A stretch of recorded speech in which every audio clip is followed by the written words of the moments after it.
الكونجرس في أمريكا زي البرلمان، زي مجلس الشعب، زي مجلس النواب، أيا كانت المسميات. الفيديو ده بأجزائه القادمة كلها بتتعلق بمساءلة وزيرة العدل الأمريكية عن ملفين. الملف الأول تجاوزات شرطة الهجرة، والملف الثاني بتاع أبستي. طبعا هي كذبت كتير جدا. الجلسة كان طول الجلسة كانت 6 ساعات، المتسجل منها 5 ساعات و23 دقيقة. أنا طب خلصت، كانت النهاردة 11 فبراير، كانت الجلسة النهاردة طوال 5 ساعات، 6 ساعات كاملة، اللي كانوا تحت القسم 5 ساعات و23 دقيقة. مجرد نزلوا أنا ترجمتهم وهعرضهم له، أعرض كل الأجزاء دي تباعا على حسب ما أقدر هقطعه مثلا نصف ساعة، هيكون 11 أو 12 جزء. حضراتكم لابد تتفرجوا عليهم كلهم. ليه؟ عشان تشوفوا مدى رقابة السلطة التشريعية على أعمال الحكومة اللي هي مش موجودة عندنا خالص. الديمقراطية هي دي اللي انتوا هتشوفوها في هذه الأجزاء. أرجو أن حضراتكم تشوفوها، لأن مهما اتكلمت لا يمكن هتشوفوا ردود الأفعال والسؤال والإجابة والحاجات دي كلها مهمة جدا إن حضراتكم تشوفوها. اتفضلوا شوفوا الأجزاء، وأنا هحط المقدمة بتاعتي دي في كل الأجزاء المختلفة عن هذا الفيديو. شكرا لكم. I can't understand why that's not happening, and yes, I do think that's a great idea. It's happening around this country. And when our new division with Colin McDonald is established, it's established. When Colin is confirmed, he's amazing. I think you've met with him, you said, Chairman.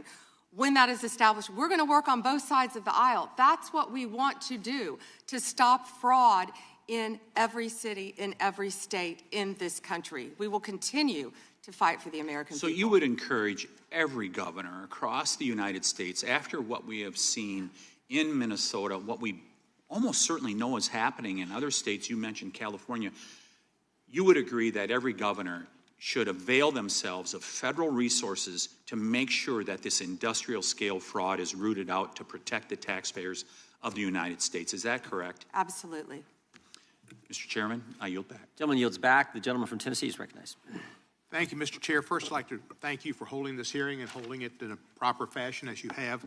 Secondly, I'd like to thank all of the victims of the Epstein case who've come here to attend this hearing, for doing it and for being brave and trying to move this justice forward. I apologize, I can't do it, but the Attorney General not recognizing you, that's embarrassing.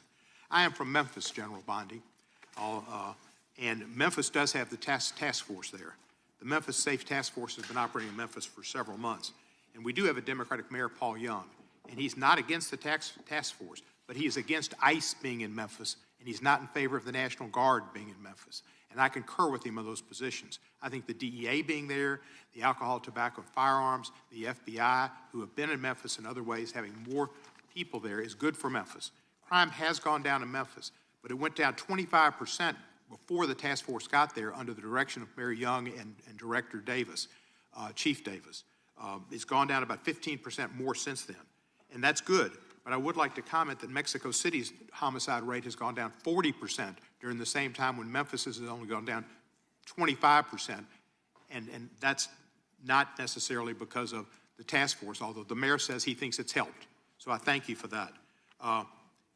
You would agree, I presume, that violent crime in communities across our country is critically important, and that's why the task force is there. Is that not true? Yes, and if I can just add to that, I think the surge, the FBI, our FBI under the leadership of Director Patel, came in and did a surge in Memphis. Earlier. Prior to the task force. Yeah, and thank you for saying that about Mayor Young. He's been great to work with, and thank you. He's a good guy. He's a very good guy. One problem I've got with where we are in priorities here. A recent Department of Justice, National Institute of Justice report based on arrest records in Texas and in California found that undocumented immigrants were less than half as likely as U.S.-born Americans to be arrested for homicide. And this pattern holds for assault, sexual assault, robbery, burglary, theft, and arson. Half as likely to be arrested for drug offenses.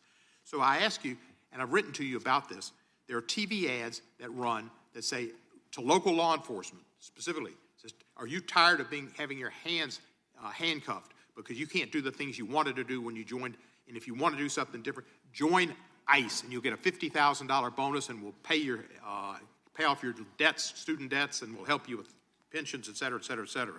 So they're encouraging local law enforcement to leave local law enforcement and go to work for ICE. We need people working in the front lines and local law enforcement to protect our citizens from the worst of the worst. The worst of the worst are not the immigrants. The worst of the worst records show are native-born Americans, and they are committing crimes that hurt our citizens and our cities, and you're working against it, and thank you for that. But by trying to get our local law enforcement, where we have an undercount of officers in Memphis, to leave Memphis and go to work for ICE to deport people is a wrong priority. Why are we trying to get people, policemen who are working on the front lines, to leave the front lines, take the $50,000 and go to work for ICE and instead of working to fight the worst of the worst? Congressman, I have not yet seen that commercial, that ad. I would argue that we need strong people in both local law enforcement, state law enforcement, and all of our federal agencies working together. I've seen some of the worst violent criminals who were in this country illegally. We both know that. And in Memphis, working hand in hand, I want to stick with Memphis and your mayor and what you discussed, because there have been nearly 6,000 arrests as of February 8th, and I think you agree with this, in your district, and almost 600 gang members. What we found in Memphis, a lot of the gangs are local gangs. But 600 gang members were taken off the streets. Time, because I've only 40 seconds. I'm going to agree with you. Yeah. I thank you for that. And 148 missing children were recovered by all of us working together, and nearly 1,000 illegal guns were seized as a result of us working together. And I don't disagree with some of the things you said, but there are questions about those children, but it's a different thing. The fact is, ICE is running rampant, and you are not investigating them. When they killed Mr. Prete, and Miss Good, that was an execution, and you did not investigate it. And you tried to investigate Miss Good's widow, and you tried to investigate Mr. Prete. They were executed, like Kristi Noem executed her dog. And that was wrong. And you should investigate those people, and you should investigate anybody that uses a weapon, federal official or not, for civil rights violations. I yield back the balance. Gentleman yields back his time. Madam Attorney General, anytime you need a break, just let us know. If not, we'll just keep going. The chair is now recognized for 5 minutes. Madam Attorney General, you're not allowed to exercise your constitutional rights in a way that tramples on someone else's, are you? No. No, you can't do that. I mean, you have a right to petition the government under the First Amendment. That doesn't mean you can come into this room and start screaming at Mr. Raskin or me or anybody else and disrupt a congressional hearing. You have a right to protest on the street, but that doesn't give you a right to go into the Capitol and disrupt Congress. Something these guys talk about every day. You can't do that. So when Don Lemon said that he was exercising his First Amendment free press rights, freedom of the press rights, that's not really accurate, because he was trampling on other individuals' rights. Is that true? Chairman, we will always protect our churches and the freedom of religion. And yes, that's accurate. First right mentioned under the First Amendment, freedom of religion. Freedom to practice your faith the way you think the good Lord wants you to, right? That's right, under the federal government. And isn't it true that Mr. Lemon met at a shopping center with the rioters who entered City's church in St. Paul, met with them prior to marching to the church? He did meet, and this is a pending case right now, so I will only stick to what is in the four corners of the unsealed indictment, if I could, Chairman. Yeah, I'm There's a lot more that will come out. But under the four corners of the indictment, yes, he did. They had an operation called Operation Pull-Up. They said they were gearing for a resistance. They met in a parking lot, and they caravanned to a church on a Sunday morning when people were worshiping together. And Mr. Lemon said that he live streamed before entering the church with the rioters. Didn't he say we're going to head to the operation? Didn't he say this he said this on camera, is that right? Yes, Chairman, Yeah. and more. That he was in Minnesota and that, as you said, they were gearing up for an operation. So you can't do that. This is why this is, I think, so important that this guy be held accountable, and I think why you guys have charged him and indicted him. Moving to the second subject here. Will John Brennan be indicted? Mr. Brennan lied to the committee, which you're not supposed to do, last Congress, and we deposed him. He definitely, 18 U.S.C. 1001, we're all familiar with it. He lied to the committee, and the Congress, and I think the country would like to know if, in fact, he's going to be indicted for lying. And here's why it's so important. I'll give you a chance to respond. Here's why it's so important. It wasn't just that he lied to us, it's what he lied to us about. He lied to us about when all this weaponization against the President of the United States started. He lied to us about the dossier, and specifically what role the dossier played in the intelligence community assessment. Because we know back when President Trump was first elected, first term, this is when it all started, which led to the Mueller and to the impeachment and to the Jack Smith and all the stuff that's happened in the last decade. But it began here, and he lied to Congress about the role he played. And I just want to read a couple of things he said during that deposition before I give you a chance to respond. Mr. Brennan, when asked a question, said the CIA was not involved at all with the dossier. He said it was their purview, FBI's purview, and not ours. He also said the CIA was very much opposed to having any reference or inclusion of the Steele dossier in the intelligence community assessment. Well, that's interesting because declassified information that was declassified this past summer by the CIA says something entirely different. It says, Brennan, I want to put this one up if we have it. It says, Brennan ultimately formalized his position in writing, stating that, quote, this is released by the CIA Director Ratcliffe, my bottom line is that what I believe that information warrants inclusion in the report. He was further asked by an CIA official. The same officer said when he approached the director and asked that the director refused to remove it after being explained this wasn't good, with the dossier's many flaws, he said, yes, but doesn't it ring true? So this is John Brennan using that document to change intelligence community assessment, which I think led to all the stuff we've seen over the last decade. And I think this committee in the country, Congress in the country, would like to know if Mr. Brennan is going to be indicted. What I can confirm is that we have received a referral from you, Chairman Jordan, to investigate John Brennan. His attorneys have made some public statements, but the department is still bound, of course, by our longstanding policy of not discussing matters. What I will say today, I can't confirm nor deny whether there is a pending investigation, but what I will say is no one is above the law. Mr. Chairman, Weaponization has ended. Yeah. Point of order, Mr. Chairman. Gentleman from New York is recognized for a point of order. If we want to know whether Mr. Brennan will be indicted, you should just ask the president. Not a point of order, but I appreciate you trying to make it one. The gentleman from Georgia is recognized. Thank you, Mr. Chairman. General Bondi, it's been reported that there were at one point 1,000 personnel assigned to the task of identifying and scrubbing Donald Trump's name from the Epstein files. Were those reports accurate?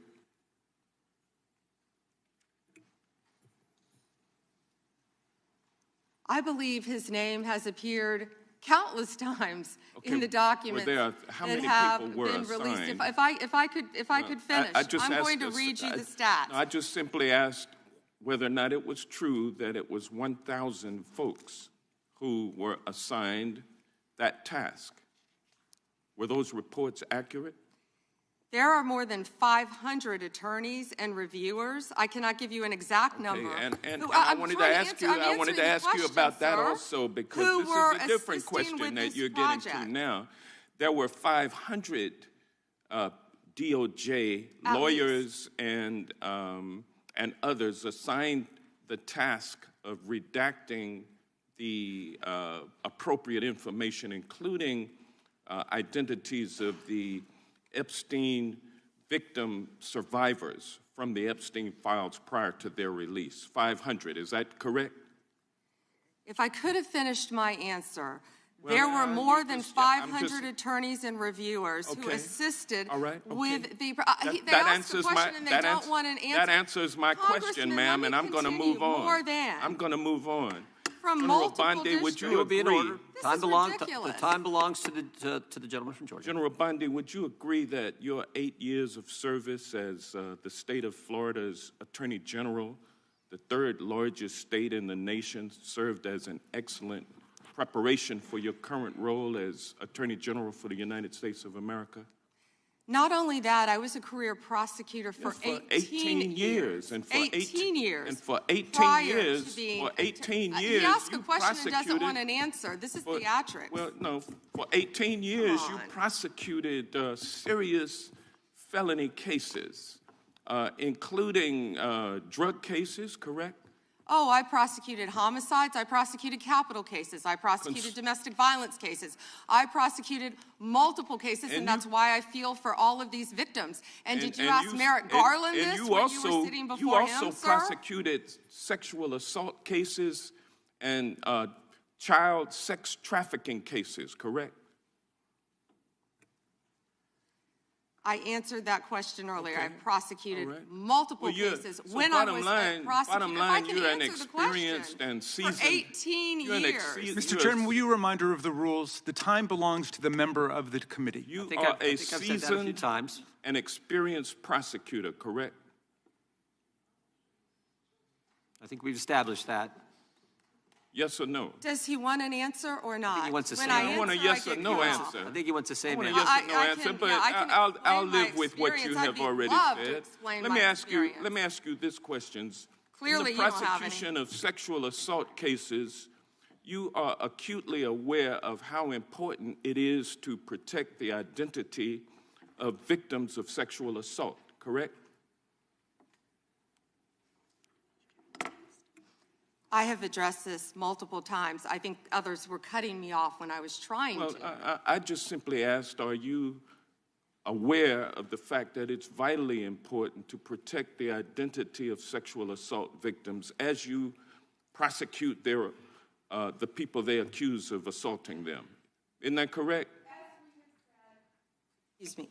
As we have said multiple times, protection of the identity of all victims of the victims are is protected. so very Who are important. protected under? Do you want me to answer or do you want to interrupt? Well, because you're not answering the question. You do a Jekyll and Hyde kind of routine around here, and I just want you to answer my questions.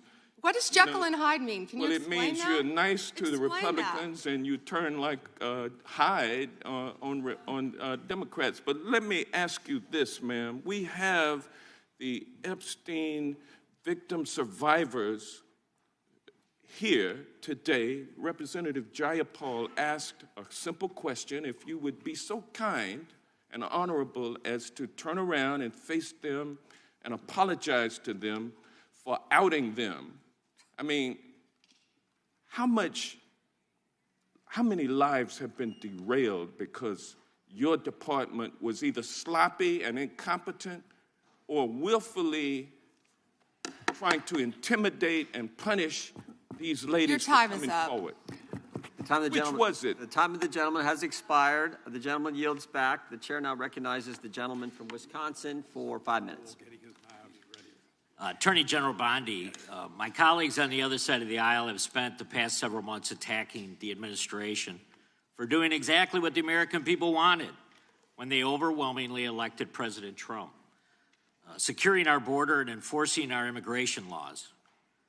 I find it a bit ironic because this is the same party who just a few years ago were openly supporting strong immigration enforcement after witnessing criminal illegal aliens wreak havoc on the American communities. I have a short video I just wanted to play. Of immigrants. We're also a nation of laws. Undocumented workers broke our immigration laws, and I believe that they must be held accountable. They've committed a crime, deport them. No questions asked, they're gone. No great nation can be in a position where they can't control their borders.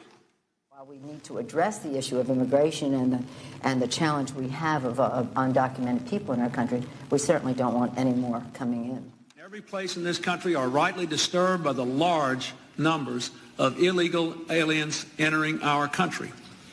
The jobs they hold might otherwise be held by citizens or legal immigrants. The public service they use impose burdens on our taxpayers. That's why our administration has moved aggressively to secure our borders more, by hiring a record number of new border guards, by deporting twice as many criminal aliens as ever before, by cracking down on illegal hiring, by barring welfare benefits to illegal aliens. Illegal immigration is wrong, plain and simple. When we use phrases like undocumented workers, we convey a message to the American people that their government is not serious about combating illegal immigration, which the American people overwhelmingly oppose. If you don't think it's illegal, you're not going to say it. I think it is illegal and wrong. Open the borders, my God. You know, there's a lot of poverty in this world, and you're going to have people from all over the world. And I don't think that's something that we can do at this point. Can't do it. Yes or no? Would you allow the cities to ignore the federal law? No. We simply cannot allow people to pour into the United States undetected, undocumented, unchecked, and circumventing the line of people who are waiting patiently, diligently, and lawfully to become immigrants in this country. So, Attorney General Bondi, what's the Trump administration, DOJ, doing to end the open border policies of the prior administration that saw dangerous drugs and criminal aliens flood our communities?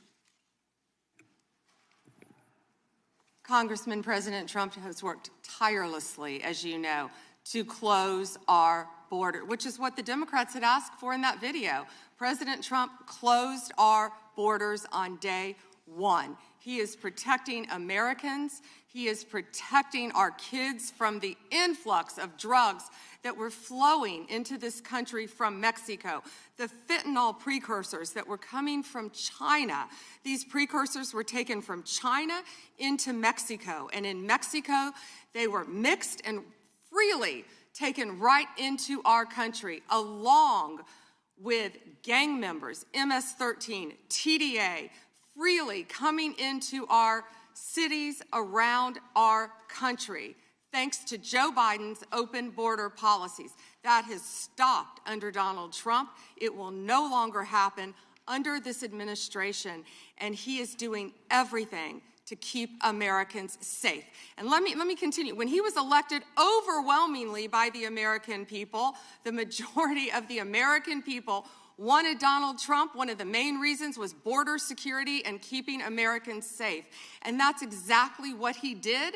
And that's why today the other side sits here. They yell, they cut me off, they want to yell, they want to ask a question and don't want answers because they want to distract from all the great things that this president and this administration working hand in hand, and that includes Secretary Noem, who has closed our borders, and Tom Homan, who has closed our borders to keep Americans safe. And they're trying to distract from that, and they're not going to do it because the American people are smarter than that, and they see through their theatrics.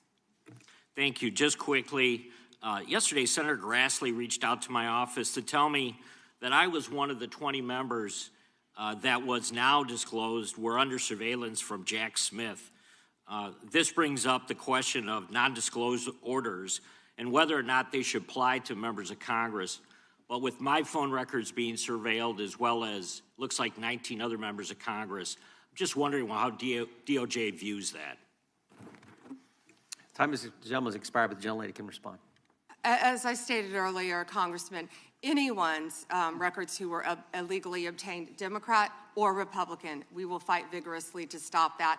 Anything with Arctic frost, I can't discuss right now. And isn't it true, Madam Attorney General, the DOJ has changed their policy? You can't do that now. The DOJ is not going to go do that and ask the judge for an NDO. Absolutely. Yeah, good. That in and of itself tells you why how wrong it was. The chair now recognizes the gentleman from California. Great, thank you. Madam Attorney General, you acknowledged earlier to Mr. Johnson that President Trump was mentioned and the release countless times, you said, in the Epstein files. I just want to play a video, though, for you that I think speaks to the frustration that many of these victims have. Of times Trump's name appears in the files, so it could at least be 1,000 times. Is that right? The number is a total misleading factor. We have not released anyone's name in the Epstein files that has not been credible. Director, could it at least be 1,000 times? We have released every piece of legally permissible information. Okay, you can characterize the numbers however you want it. Claiming my time, Director. It sounds like if you don't know the number, it could at least be 1,000 times. It's not. It's not. Is it at least 500 times? No. Is it at least 100 times? No. Then what's the number? I don't know the number. I understand why the victims are frustrated, and the Attorney General acknowledged what Mr. Patel would not acknowledge, that it was way more than 1,000 times. But I want to move, Madam Attorney General, to weaponization of government. And yesterday it was reported that 6 members of Congress had indictments sought against him, and they were not returned by a grand jury. My colleagues have spoken about their frustration of being in subpoenas and having cell phone records combed through. Well, in 2017 and 2018, Adam Schiff and I had our cell phone records and email records combed through, not by you, but a different Department of Justice under the President. It was in retaliation for our role in the Russia interference campaign. An Inspector General report would find this improper and that the predicate for it was absurd. In 2020, after sitting on 2 committees that were a part of the President's first impeachment, an FBI agent leaked my cooperation in a national security case where my campaign was targeted.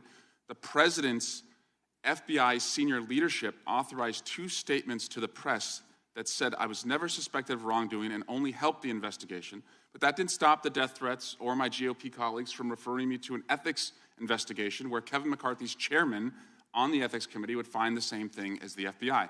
Our current FBI director would then write a book called Government, identify a long list of enemies. About a quarter of them have been either investigated or indicted. He listed me at the very top along with Adam Schiff, and during that same testimony refused to recuse himself when asked if he would recuse if any case came across his desk involving me or people on that list. Since that testimony, his department has put me under investigation with Senator Schiff for the nonsense mortgage fraud cases that we've seen. I get it. This is what the President does. I've priced it in. We have a bingo card at home that my kids have made of what will come next. I expected that the President would come after his enemies. But what I want to talk to you next is serious, and I did not expect this would happen, and I'd like your help on it. The President has inspired death threats against me and many sitting up here with me. In June 2025, an individual left 11 voicemails at my district office. On the voicemails, they said, "Get the message to him.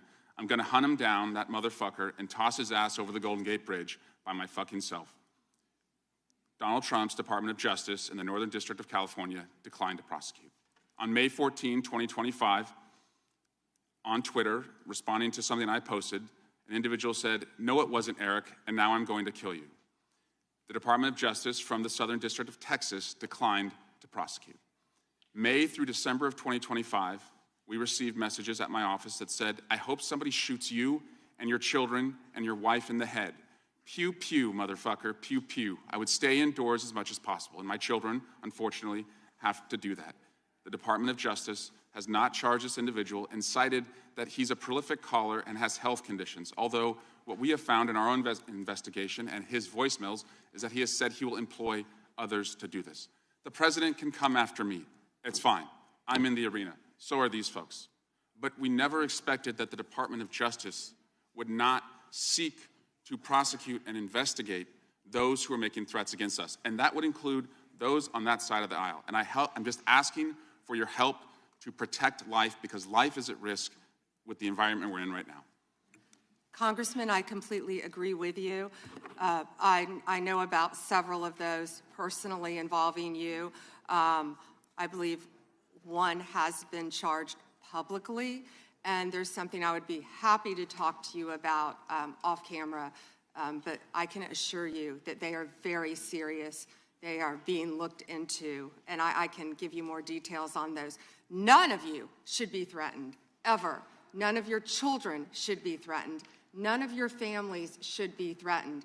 And I will work with, you can come into my office any day. I will work with all of you on both sides of the aisle if you are ever threatened. And I would I'll gladly talk to you after this hearing about your cases, but I can tell you some of them are very active. Appreciate that. I yield back. Gentleman yields back, and we're sorry for what the gentleman and his family have had to go through. We appreciate what the Attorney General said, and I think some of the things that the gentleman from California related, we can all relate to, and it's unfortunate, it's wrong, as the Attorney General said, and we appreciate the help we get from the Justice Department. With that, we will now recognize the gentleman from New Jersey, Mr. Van Drew. Thank you, Chairman. I don't know where to begin. Thank you for being here, General. You might see me when I'm right in front of you. I have to mention this first. You know, I used this word before, and my friends on the other side of the aisle got mad at me, but hypocrisy. Epstein, Epstein, Epstein. But for years on the other side of the aisle, we heard nothing. Crickets, not a word. Nothing was said when they were in control. Nothing was mentioned basically to last summer, and the ranking member points out that he did do something last year. Yeah, he did a letter complaining about the plea deal for Maxwell, but it wasn't a big deal. Then we get a new administration, and all of a sudden it's a big deal, and they feign concern, they're upset, they're investigating. They had all these years and all this time. And in fact, Stacey Plaskett, and we all know that name, when they had a congressional hearing, Democratic member, were taking texts from Epstein on questions to ask to go after Trump. So Epstein was using her Democratic colleague as a tool to go after President Trump. Just everybody keep that in mind. And then we talk about ICE and how horrible it is. And there are concerns. Everybody wants everything to go right. Nobody ever wants to see somebody die. And they complain about it. But at the same time, hypocrisy, they encourage constituents to go after the ICE agents, to challenge them, to hurt them, to attack them. And that doesn't make sense. That's hypocrisy. And then we hear about the concern of, going after Democrats, that the legal system, that judiciary and Department of Justice is going after Democrats. But they literally rework the legal system under Alvin Bragg and Letitia James to go after Republicans and those sympathetic to Republicans. So, be careful when you accuse others that you're not guilty yourself. Be careful of what you say, because you got a history, and it's easy to go over it. I just want to talk about where we were and where we are now. We had over 10 million illegal crossings in the past between 2020 and 24. Over 10 million. There's probably a much bigger number. I'm being conservative. We were told the people weren't dangerous, but they were, General. They were dangerous, many of them. More than 300 individuals on the terror watch list during that time. Violent criminals came across, as we saw consequences where mothers and fathers, daughters and sons, children were raped, murdered, hurt, abused, beaten, trafficked, all from the drugs. My God, the drugs they brought into our babies in this country. 73,000 illegals with criminal histories, 20,000 with convictions of assault, robbery, and sex offenses, 13,000 convicted murderers in our beautiful country, 15,000 convicted sexual assault offenders. It was madness. It was insanity. It's bizarre. It's perverse. What in God's name were you doing? So we finally are cleaning this up now. We're finally trying to make it right and safe for our people. So my questions are this. General, do you believe in removing criminal illegal aliens from our communities will save American lives? Yes, and given the cases that you just discussed, that's proof of it every single day. President Trump is committed to that. This entire cabinet is committed to that and making and keeping Americans safe. Thank you. Would you agree that, and thank you for doing that, would you agree that allowing individuals with known criminal histories to enter and remain in the United States, we knew this back then, they knew it. Would you agree that creates serious risks to our public safety? I know the answers, but let's just say them clearly. Yes. Would you agree that when dangerous individuals are released instead of detained, and they were released over and over and over again, and these are the real issues. This is really what America cares about. They want their children and their families to be safe. Do you think if you release them instead of detaining them, that crimes will happen because of that? Absolutely. Would you agree that, I'm sorry. And it did. And it did, thank you. Would you agree that cooperation between, and this is a biggie, and I'm going to ask you to elaborate on this. This is a big deal. This is why some of the problems we're seeing in some of the places like Minnesota are happening. That cooperation between federal and local enforcement, which we always used to have, helps remove violent offenders from our communities, that we should be a team.